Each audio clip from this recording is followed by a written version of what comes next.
Ito naman ang ating ginagawa guys, naman palagi at itong paghalo natin ng kinayod na niyog ng kanilang mga pagkain ng ating mga alagang manok upang hindi tayo madamihan sa feeds. Kaya ating hinaluan ito ng kinayod ng niyog.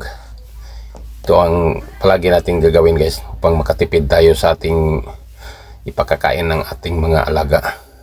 Ito palagi ang ating gagawin kasi nga magastos ito kapag hindi natin haluan.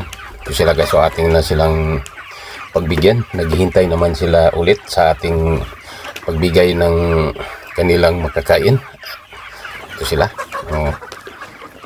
Sila guys ang ating mga alaga. Atin ang binigyan ng kanilang mga pagkain. Dami sila guys. Kaya kailangan na gumawa tayo ng mga paraan upang hindi tayo madamihan sa kanilang mga pagkain. Ito ang ating ginagawa. Palagi ang paghalo ng niyog sa kanilang mga pagkain.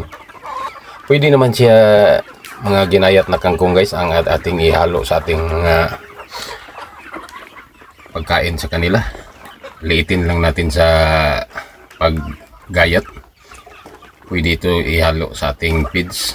Kaya lang hindi tayo nakakuha ng mga kangkong. Kaya madami pa man tayong mga niyog, hindi natin ibinta. Atin lang ipapakain sa ating mga alagang mga manok siya guys. Ito ang inahanda lang natin sa ating mga manok upang mayroon tayong panghalo sa ating pagkain sa kanila at makatipid naman tayo. Itong kanilang tubig na inuman guys, ating lagyan ng gamot.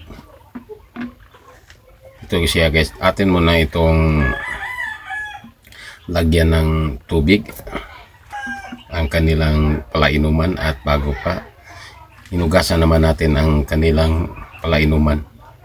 Lagyan natin ng tubig. Ito siya guys, tulad nito. Malinis na tubig ang ating ibibigay, hindi naman madumi. Hindi naman mabuti sa manok kapag madumi ang tubig na ating ibibigay. Tulad ng ating sinasabi, ating lagyan ng powder na gamot. Ito sila, ambroxetil lang ating ilagay sa ating palainuman sa kanila.